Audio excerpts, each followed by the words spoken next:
Obviously, Happy New Year to everybody. 2022, got things going, and we're right here with Steve Tortorello, the promoter of Warrior Wrestling. Principal Steve is going to update us on the next event, which is Warrior Wrestling 18, and also we've got some other announcements that we'll talk to him as well with Warrior Wrestling 19 and the rest of the Warrior Wrestling schedule for the new year. So we appreciate you being on the show. Yes, there is. And everybody check out Warrior Wrestling 18 live from Bendrix Arena in Southbend, Indiana. Yes, sir. We're excited. Actually, that's what I've been working on all morning here. A lot of the logistics for that show. It's our first true road show where we'll be outside of the Chicago market. We've been outside of our home base at Marion Catholic at the Tinley Park Convention Center in December, but this is the first time we're leaving Chicago and taking the show on the road. And there's a whole lot that goes into that. And we're excited. We're a little nervous, but we're ready to bring what we do to more and more people, more and more places. Definitely. And then talk about going to South Bend. Why was it South Bend? I know you've had some connection there. Obviously, you're in Notre Dame. You went to school there, and so talk about it. Yeah, so it was a whole lot of factors that made South Bend the decision. Number one, obviously, as you said, I'm very familiar with the market. I did my undergrad in South Bend in grad school, so I spent a lot of years there. Number two, it's very close to Chicago. Sometimes people don't realize that it's 90 minutes away from Chicago. It's an hour and a half. So our hope was that a lot of the Warrior Wrestling fans from the Chicago area might be willing to make the drive out to South Bend and join us in this new venture. Another thing that factored in is that a lot of the fans that come to see us in Chicago actually live in Indiana or Michigan. And so this brought the show closer to them. And that's what we're seeing in ticket sales. A lot of folks who would normally drive to see us from Fort Wayne or Grand Rapids or whatever it might be, well, we brought the show even closer to them. On top of that, Eric and I had helped to co-promote a show with Impact Wrestling in 2019 in South Bend, a couple of nights before Bound for Glory. And they had us as the boots on the ground. We were looking at venues, looking at the market, etc. So we have a little bit of experience in the market as promoters. I know the market really well personally. It's a market close to Chicago, and it's a market close to where a lot of our fans are. So we said, you know what, for the first time branching out, this would be a good first step. And on top of that, the Bendix Arena is one of the coolest venues I've ever seen for anything.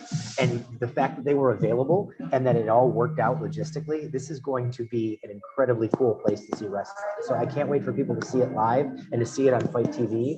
But honestly, the cherry on top of the cake was how cool the venue is. Yes, definitely. Everybody will be checking it out. Warrior Wrestling 18, January 22nd.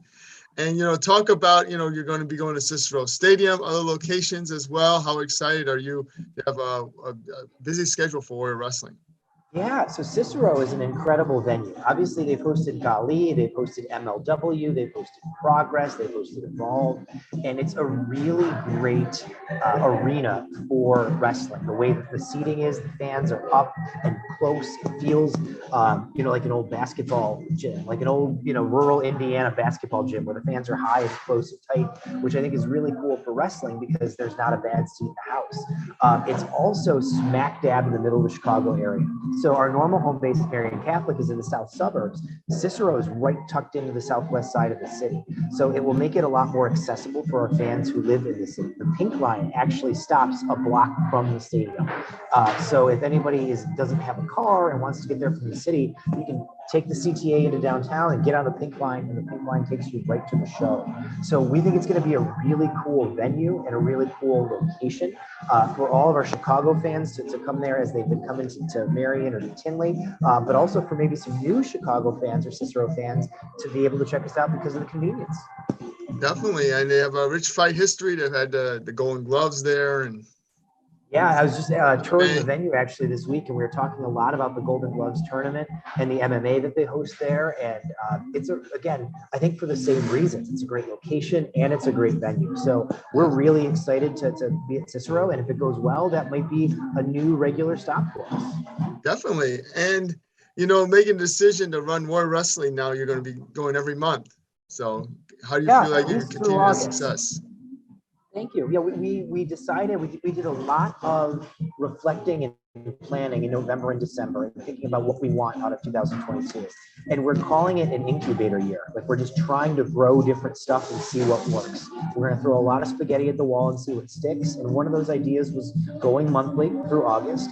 And the other idea was taking the show on the road. So we're not going to run Chicago 8 times in a row every month because we don't want to burn the market out. We're going to run some different places and always bring it back to Chicago. And we found over the last couple of years, the Stadium Series has become its own beast, its own thing that people just absolutely love. So we decided, well, that's staying. We're keeping that. So we put that on the calendar. And as on our road to the Stadium Series, we're going to try some different things. Nice. And obviously we have the new NWGP World Champion, Will Ospreay. So yes. Talk IWGP Champion, Will Ospreay. Talk about that. Yeah. Coming to Warrior. Well, he just lost that title he just lost that title to Okada in the main event of the Tokyo Dome. So he can't call himself that anymore, but he is the new Warrior Wrestling Champion. Will Ospreay is, I believe, and Eric believes, and our whole team believes, arguably the best professional wrestler in the world. If you're a fan of actual in-ring combat wrestling, Will Ospreay is up there with Okada, with Shingo Takagi, with Kota Ibushi, with Kenny Omega. There are very few people on earth, Bryan Danielson, who are as talented as Will Ospreay. Will Ospreay has had some of the best matches in the history of professional wrestling. And he joined us for the first time in 2019 in a 6-man tag. And, not only is he a great performer, he's a great human being. And, we had this triple threat set up with Blake Christian and Trey Miguel defending his title. And there's lots of different ideas and thoughts on which way things can go for Warrior. But at the end of the day, when Will Ospreay emerged as the Warrior Wrestling Champion, it was a moment for us as a company to say, wow, this guy who right now is about to main event the Tokyo Dome in 2 weeks after our show is going to walk in with our title. And that's what he did. I mean, he said it on Warrior Wrestling 17, and then he went and did it for 2 nights in the Tokyo Dome. There's a moment right before the main event of Wrestle Kingdom where Will Ospreay stands on the turnbuckles and holds up all of his belts, and Kevin Kelly and Chris Charlton say, there's the Warrior Wrestling title that he's going to defend against Brian Cage. And it's this moment of, wow, our little company just got talked about in the main event of the Tokyo Dome. It's just unreal. Definitely. Yeah, and I meant to say that he was a former, as I did watch it. Yeah, I did watch Wrestle Kingdom. That was amazing, and happy to see Warrior Wrestling, be a part of that. Like, that's awesome. Congratulations. Thank you. Yeah, it's one of those things where if everything falls apart tomorrow, if for whatever reason the meteor hits or we can't do wrestling anymore, my kids and my grandkids I'm going to be able to say, hey, we did this thing, and this is the thing we made, and look at where it went. And that makes me really happy. And what can we expect from the matches at the next Warrior Wrestling 18? How will they be different from the previous event? Previous event was very successful. You guys have debuted, I believe it was a new entrance. Yeah, so we went back to, we haven't done professional lights in a long time. So they ended by necessity when the pandemic started and we moved outside. And then we reintroduced it at 17 with great lights and sound. And now in 18 in Southbend, like I said a few moments ago, this venue is so unique and cool. I was on with the techs, the sound and light techs a couple of weeks ago talking about what it's going to look like. And they're going to be able to do stuff that nobody else is doing or we haven't done just because of the nature of the venue. There's so much cool sound and light built into the venue that it's going to feel electric in there. And again, I can't wait for people to see it. It's going to feel even bigger league than it feels already. Nice. Yeah, I know you had some matches that were changed due to last-minute cancellations at last Warrior Wrestling. So how did you feel it turned out, knowing that you had some replacement?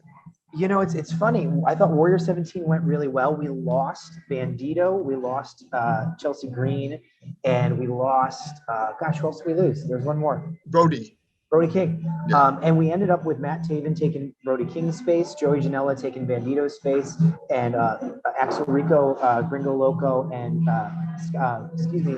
Billy Starks filling in for Chelsea Green.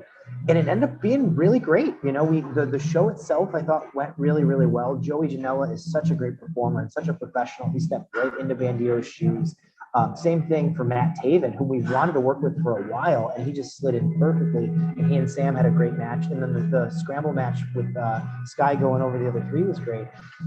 A lot of people internally at the end of Warrior 17 were nudging each other and saying to me in the middle of the show, like, this is the best show we've ever done. I'm like, I don't know, maybe, it was really, really exciting. So you just got to be willing to pivot. And that's the key is we've worked with so many great people that if something comes up, we know who we can call.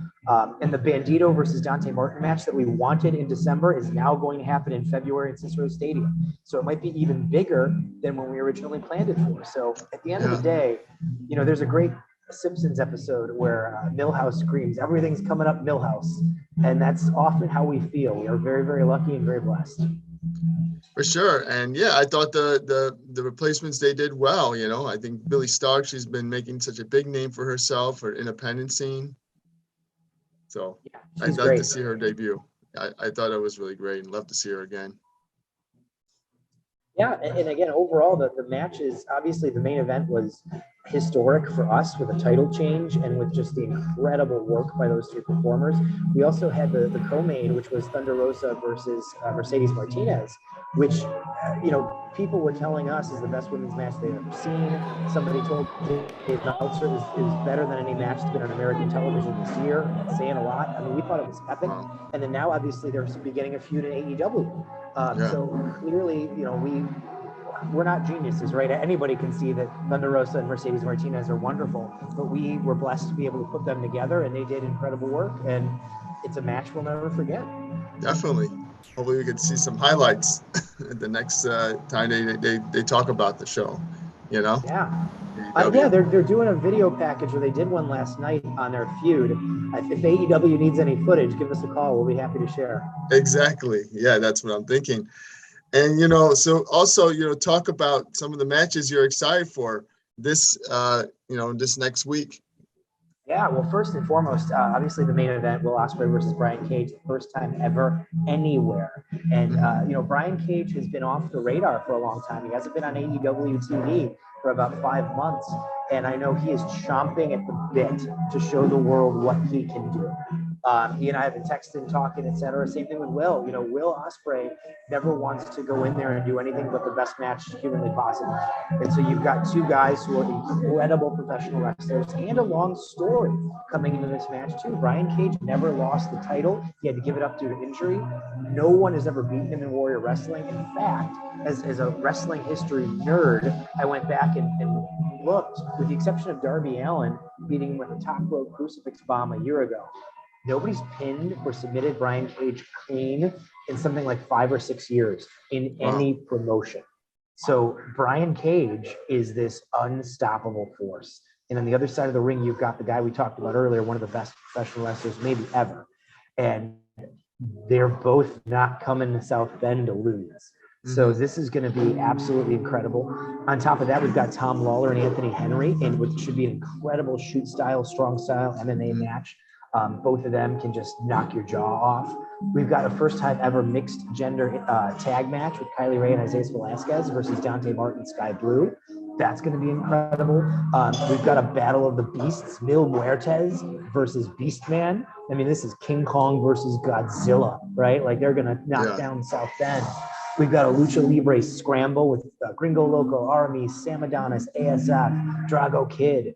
We've got Warhorse and Rohit Raju. So we've got what we always try to do, which is a really great combination of different types of wrestling. Brian Pillman and Silas Young, the varsity guy versus the last real man. So no matter what type of wrestling you like, there's going to be something for you on the 22nd in South Bend.